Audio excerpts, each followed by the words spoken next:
Hello, welcome back to the Bookworm Club. Today we will be reading Pinny in Summer. Don't forget to like and subscribe for more. Pinny stepped outside. Summer was almost over. Days and weeks of sunshine had passed slowly by. This morning the sun was shining again, making everything as warm as toast. Pinny was happy. Pinny wandered down the path. She was looking for a special kind of rock. It had to have a stripe all the way down, all the way around it, for that would be a wishing rock. Pinny knew wishing rocks were very hard to find, but if she looked and looked, maybe she would find one. Then she could make a wish. Pinny picked up lots of rocks. She found one with sparkly bits in, and another smooth, flat rock with a whirly pattern on. She found the one that looked like the head of an arrow, but she didn't find a wishing rock. Pinny skipped along and hummed to herself. The grass was green, the sky was blue, the birds were making a racket. Pinny jumped from rock to rock. She stopped to look at the tide pool, seashells, and smooth pieces of wood washed up on the shore. Then she jumped, and this time her foot slipped, and she fell down. Ouch! And then she said, wow. Her knee hurt, but right in front of her was the most perfect wishing rock she'd ever seen. It was dark grey and had a thick stripe of white running all the way around it. She put the wishing rock in her pocket. It was going to be a good day cloud watching. On the way home, Pinny bumped into friends Annie and Lou. They were carrying pails of blueberry picking. Perfect, said Pinny. I'll come too. If we pick enough blueberries, I'll make my wild blueberry cake and we can have a party to celebrate summer.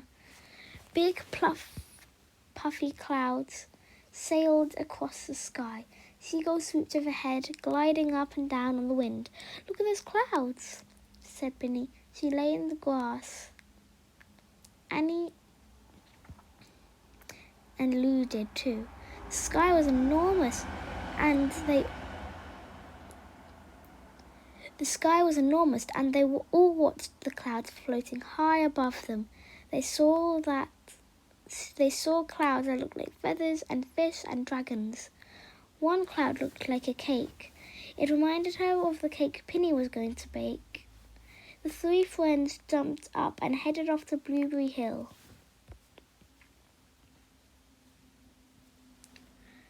Blueberry Hill was bursting with berries. They had no trouble finding their pails. Pinny and Annie and Lou were so busy they didn't notice the breeze getting breezier and the clouds growing grayer. Pinny looked up and a fat raindrop hit her on the nose.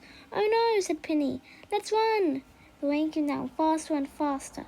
The friends raced down the path, berries spilling here and there. They were almost home. Annie and Lou gave their pails to Pinny.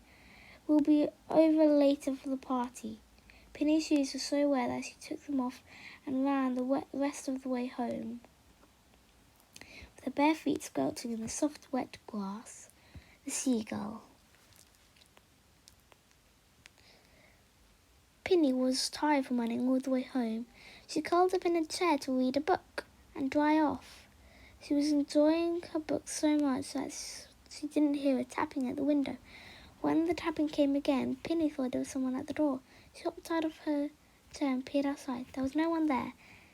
Pinny curled up in her chair and started to read again. Tap, tap, tap. This time Pinny knew the tapping was at her window. The largest seagull she had ever seen was standing there. Seagull tapped again and cocked his head to one side, as if to say, won't you say hello?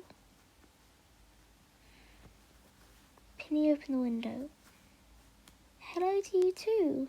The seagull opened and closed his book. Oh, maybe you want some food, she thought. She got some bread and tore it into small pieces and put it on the windowsill. The seagull pecked away happily. When he was finished, he cocked his head to one side as if to say, thank you. Then he flew away. Pinny has a party.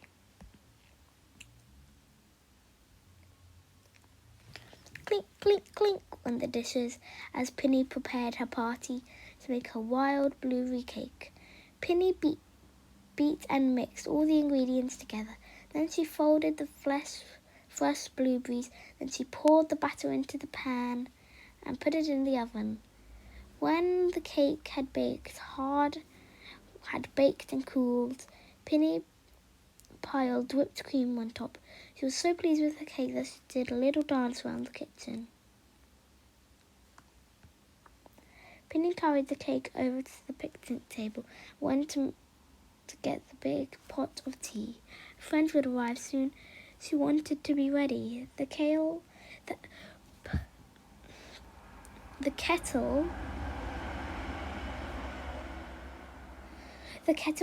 came to a whistling boil. Then she filled the teapot to the brim. Just then, Pinny heard a big commotion. She went outside to find Annie and Lou jumping up and down and yelling, "Shoo, shoo!" to a very large seagull who was helping himself to the cake. When the seagull saw Pinny, he cocked his head to one side as if to say, "What a nice treat." Pinny laughed. "I guess seagulls make wild blueberry cake too." The seagull had eaten the chunk of cake. Now he hopped off the table and squawked loudly and flew off. That was when Pinny noticed a wishing rock on the table. She took her hand in her pocket and found it empty. Wow, for the second time that day, I must have lost my wishing rock and that seagull had brought it back to me. "But what about your cake?" said Annie.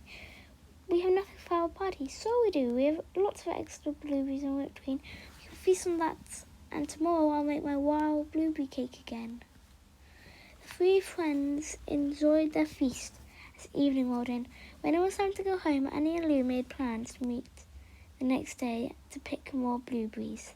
The sky plunged from blue to a deeper blue, then to a dark blue. Pinny held up the wishing rock in her hand and climbed into bed. She traced the right wing on the rock all the way around and closed her eyes.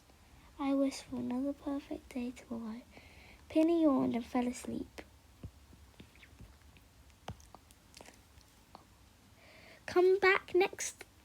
Don't forget to like and subscribe if you want Pinny in full.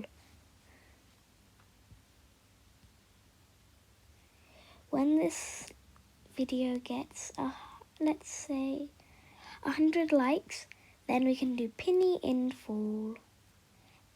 But goodbye for now.